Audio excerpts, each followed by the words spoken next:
All right, let's start with Travelers today. Big pop, still down 1% year to date. What do you do with it?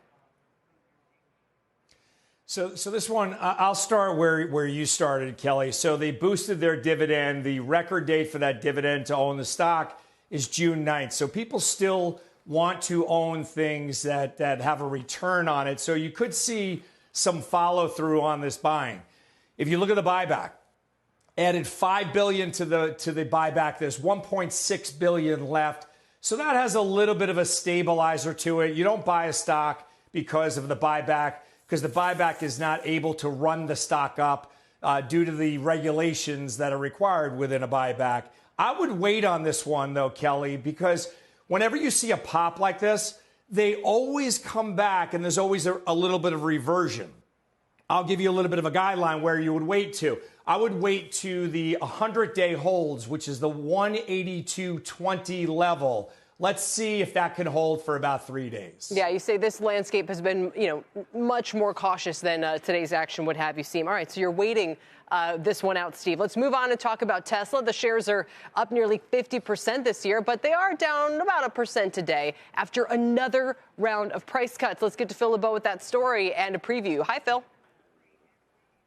Hey, Kelly, it's all about the automotive gross margins. That is going to be the one metric that people will be keying in on tonight. The consensus is that it will come in at 20.5%. So if it's up a little bit from there, you might see some support for the stock. If it's down, people will say, where does this trend end? Look, Q1 of 22, it was at 30% even. And now it's expected to be at 20.5. Clearly, the price cuts have a big impact in terms of those automotive gross margins. So when the numbers come in after the bell, that will be what people will be focused on. It's not the only thing, but it'll be the primary thing, Kelly. That's incredible. A 10-point drop. I'm glad you put that together, Phil, in their gross profit margin. Steve, is that enough to make you want to sell the stock?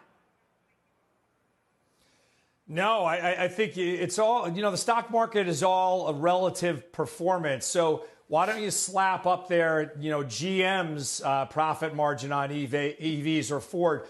Ford is due to lose $6 billion in 3 years on EVs. And once they stabilize, they're trying to get to a gross margin of 8%. So most of these newcomers to the EV world don't make any profit. Tesla's pretty much the only one who makes anything. And obviously, Kelly, the adoption rate for EVs still in the single digits. So if we could start climbing from there, Tesla's probably pretty shrewd in this. They're weeding out their competition because the competition cannot raise prices while Tesla is cutting them.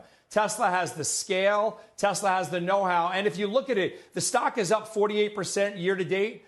But on a one-year performance, it's down 46%. Still room to trade higher. One last thing.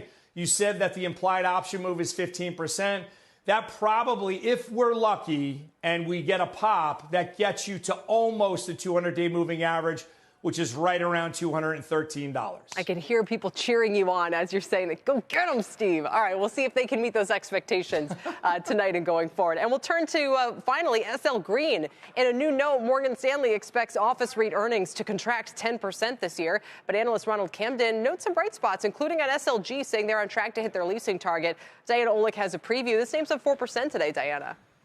Yeah, Kelly, look, we all know office is under pressure, but SL Green does have an advantage compared with its peers due to outsized exposure to higher performing assets in Manhattan. Now, that said, we'll be watching occupancy levels, of course, and new leasing, which has been recently on track. Now, refinancing on its loans is also a big one, given higher interest rates and credit constraints, and there will likely be commentary on its 919 3rd Avenue property going through refi now.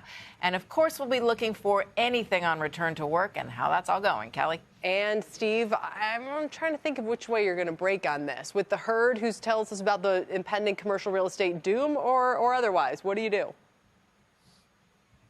Well, this one, when you look at the chart, it's below all its moving averages. It hasn't been above its moving averages since April of 2022. So when you look at everything that Diana just said, the impending doom that you just alluded to, 1.6 trillion of commercial loans coming due by the end of 2025 or so. So if you look at just the performance basis on this one, on a year performance, it's down 67%. Year to date, it's down 25%. But month to date, it's up around 6% or so, give or take. So people are rushing into this to try to gain a little bit of beta here. All the bad news seems to be out there, Kelly. So you might have a little bit of a window here to rally this one back before that impending doom of the commercial real estate coming due actually really comes due.